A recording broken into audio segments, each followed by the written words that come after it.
Also with us is President Prabowo, a very incredible man of Indonesia.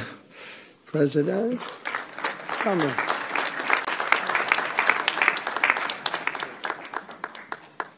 Great job. President Abbas of the Palestinian Authority. See, we have them all. We have them all. Great, great. It's good to have you. And so many others. I have a list here. This first three rows and what's standing behind me, I don't know why they chose to stand, but that's there. They're going to be very famous tomorrow, all of them. We have the Arab League is represented by His Excellency, and thank you very much for being here. Thank you very much. We have Armenia, and Azerbaijan. That's a little war that we stopped. That's a little war. There they are. Look at them. They're sitting. When I met with them, it was in the Oval Office. They fought for like 31 years or some crazy number. And they had one sitting on that side of the Oval Office, one sitting. By the time we finished in 1 hour, they were both hugging each other. And now they're friends and they're getting along great. Look at it. So I want to thank you both. That's incredible. Really incredible. So you have Armenia and you have Bahrain. You have Canada.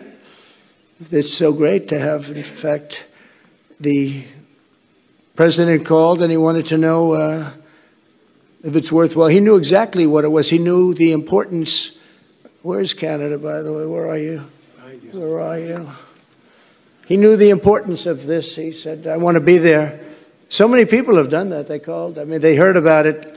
And these are not people that can do that very easily. They have pretty big schedules, to put it mildly. The most powerful people. And I appreciate you being here very much, Mr. President. Fantastic. Fantastic.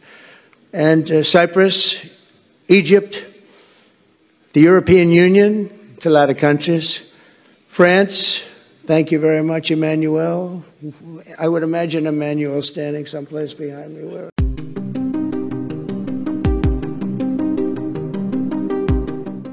Menteri Luar Negeri Sugiono membantah kabar yang menyebut bahwa Presiden Prabowo Subianto akan berkunjung ke Israel besok. Kabar tersebut dimuat oleh media Israel, The Times of Israel, pada Senin 13 Oktober. Artikel berjudul Presiden Indonesia akan tiba di Israel besok tidak mencantumkan sumber jelas. Media tersebut hanya mengatakan bahwa kunjungan Prabowo ke Tel Aviv akan menjadi yang pertama kalinya. Hal ini tentu menggemparkan Israel karena Indonesia adalah negara Muslim terbesar di dunia.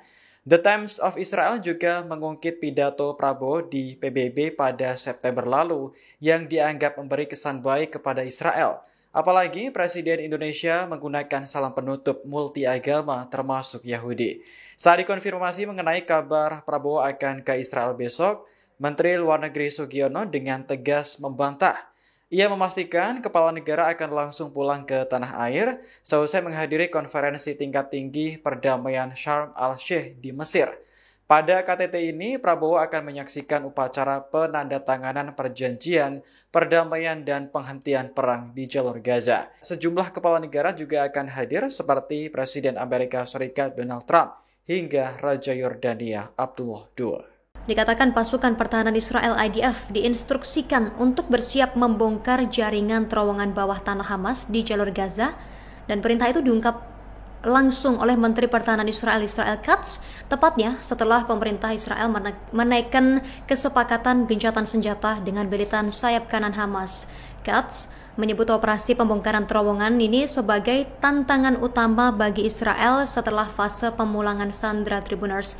Katz ini menegaskan langkah tersebut akan dilakukan secara langsung oleh IDF, namun juga melibatkan mekanisme internasional di bawah kepemimpinan dan pengawasan Amerika Serikat, di mana Amerika Serikat akan menyediakan dukungan teknis, logistik, dan juga intelijen termasuk penggunaan sistem pemetaan bawah tanah dan sensor modern untuk membantu IDF melacak struktur terowongan Hamas yang kompleks. Sementara itu, untuk menjamin proses mekanisme, Amerika Serikat turut melibatkan para ahli pertahanan dari Mesir, Qatar, dan Uni Emirat Arab sebagai bagian dari koalisi stabilisasi Gaza. Dan langkah ini disebut sebagai tahap penting setelah proses pembebasan sandera yang sedang berlangsung dalam kesepakatan gencatan senjata antara Israel dan Hamas. Sementara itu, pembongkaran terowongan Hamas ini merupakan makna utama dari proses demilitarisasi Gaza dan pelucutan senjata Hamas sebagaimana disepakati dalam kesepakatan gencatan senjata. Pembongkaran terowongan Hamas ini menandai fase baru dalam rencana gencatan senjata bertahap yang diumumkan oleh Presiden Amerika Serikat Donald Trump pada 29 September 2025.